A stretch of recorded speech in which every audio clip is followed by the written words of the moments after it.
আসসালামু আলাইকুম। আজকে সর্বশেষ সংবাদ জানাবো আমি নুসরাত। প্রথমেই জানিয়ে দেব সংবাদ শিরোনাম।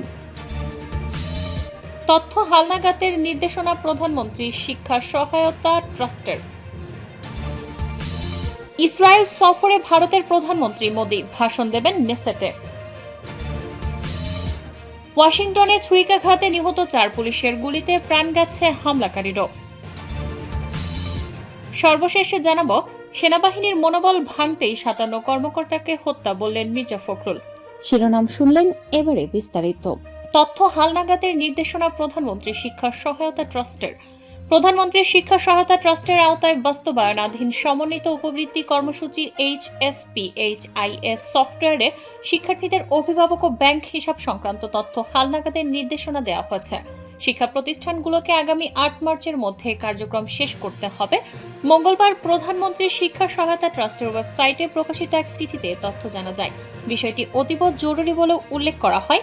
চিঠিটি সব উপজেলা ও থানা মাধ্যমিক শিক্ষা কর্মকর্তাকে পাঠানো হয়েছে।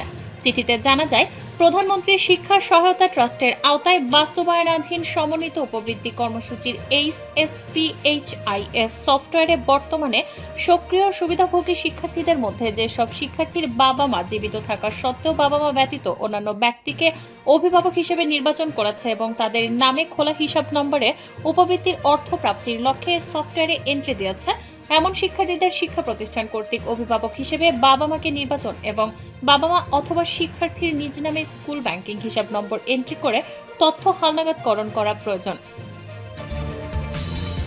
ইসরায়েল সফরে ভারতের প্রধানমন্ত্রী মোদি ভাষণ দেবেন নেসেটে।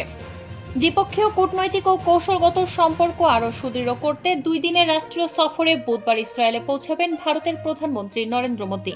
গত 8 বছরের মধ্যে এটি তার দ্বিতীয় ইসরায়েল সফর।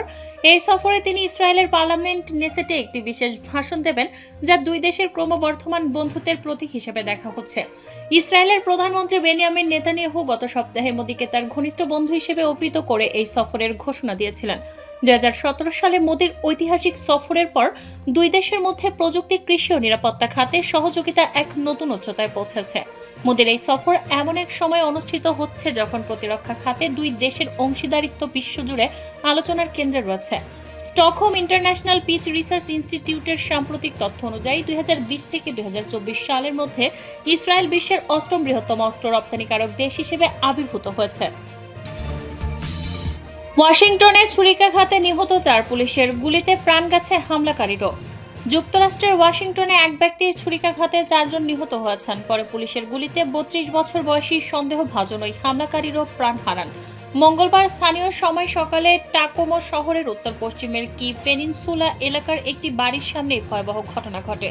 পিয়ার্স কাউন্টির শেরিফ অফিস জানিয়েছে, নিহতদের মধ্যে 3 জন ঘটনাস্থলেই মারা যান এবং 4র্থ জন হাসপাতালে চিকিৎসাধীন অবস্থায় শেষ নিঃশ্বাস ত্যাগ করেন।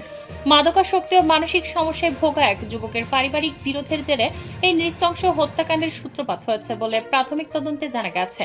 পুলিশের প্রতিবেদন অনুযায়ী ঘটনার দিন সকাল 8:41 দিকে পুলিশের কাছে একটি নো কন্ট্রাক্ট আদেশ লঙ্ঘনের অভিযোগ আসে।